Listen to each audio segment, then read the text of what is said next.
Welcome to our next video blog. It's been a little while since we did one of these, so let's jump in together. Do you remember Curious George? When I was young, he was a pretty popular character in a lot of books, and so I had a whole bunch of those books, and I just loved Curious George. Today, he's actually a TV show, and so a lot of kids have watched him on television. But Curious George was one of my favorite characters growing up. Curious George, this little monkey who had a really good friend named the Man in the Yellow Hat. I always thought that was a really odd name, but a great name for a friend. Curious George and the Man in the Yellow Hat had adventures together in every book. Curious George would find that he saw something he didn't know about, and so he was, of course, curious. And so he'd go and try to find out, and in the process get himself in all kinds of trouble. And then the man with the yellow hat would come along and rescue him and take him back home again. Curious George got into hot air balloons and cars and lost in the city. But my favorite book that I had as a kid was where Curious George went to the zoo. And he was so curious about all the animals, he gets in behind the scenes at the zoo, so to speak, and finds the ether that they used to put the animals to sleep so they could do medical procedures when they needed to. Curious George gets a hold of the ether himself, and the man with the yellow hat, of course, has to come in and help him out of his jam. Curious George was one of my favorite characters. We're going to come back to Curious George in a second. Do you realize that you are made in God's image? Do you understand that you are fearfully and wonderfully made, and you're made in the image of God? This is what we're talking about for the next foreseeable future anyway on these blogs and video logs. We're going to be talking about 9 different aspects of God's image that we find in people today.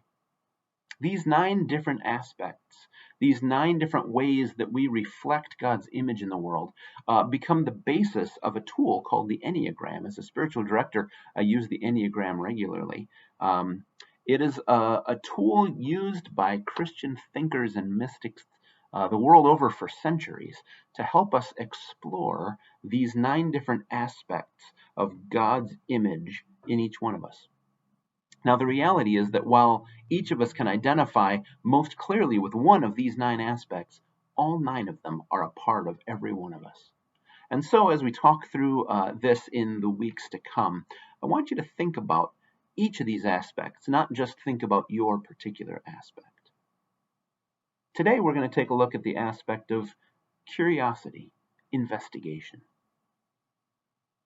I personally love to explore and to learn and to find things out and to study and to think and ponder.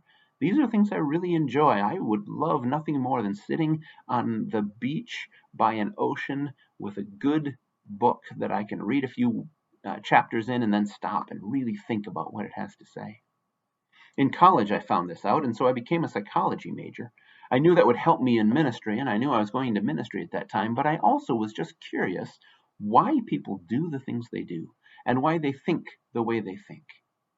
And so I became that psychology major, but I didn't want just the practical side of things, not just the thoughts of why does this person do this, but I also began finding I wanted to explore the big thoughts of the world. I wanted to ask the biggest questions and try to find answers.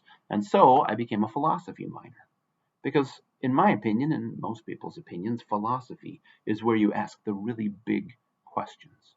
Now, I use both of those things in my pastoring. I use psychology on a regular basis as we deal with people in various different ways, teams, meetings, gatherings, prayer groups, whatever it may be. But I also use philosophy, and I also use sociology, and also plumbing, creative writing, and history, and you get the point. But philosophy allows us to think the big thoughts, to really explore. God has given us this great gift of curiosity, of wanting to explore and learn new things.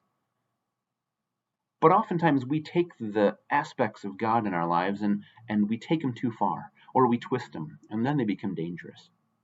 This idea of curiosity, of thinking, of pondering, taken too far, we can become so wrapped up in these ideas, so wrapped up in our own thoughts, that we start to discount the people around us. We can become distant towards the people around us. We can become distracted in conversations. We can even become a little dreamy. And by that, I don't mean hopeful. I mean kind of drifting off into center field when you're in the middle of a conversation. But this is not because we don't care about people. This is not because we don't want to have connections. It's just because we love thinking these big thoughts and pondering new questions and testing everything to find out new things. And that's fun for us. Now, maybe you're sitting there thinking, well, I don't find that a whole lot of fun. I don't like to sit and just think. But remember, this is an aspect of God's image in us, and all of us embrace all 9 of the different aspects of things. Now, we can take it too far in that way and become dreamers. We can take it too far the other way as well and become skeptics. We can start to question everything around us. We love exploring so much that we begin to think that we know more than other people, and so we begin to question what it is that they think they know because we know better. And of course, we then need proof of anything before we'll believe it. Do you remember Thomas from the Bible? Thomas was one of the disciples. Thomas, who eventually became known as Doubting Thomas, which I think is a pretty bad moniker for him.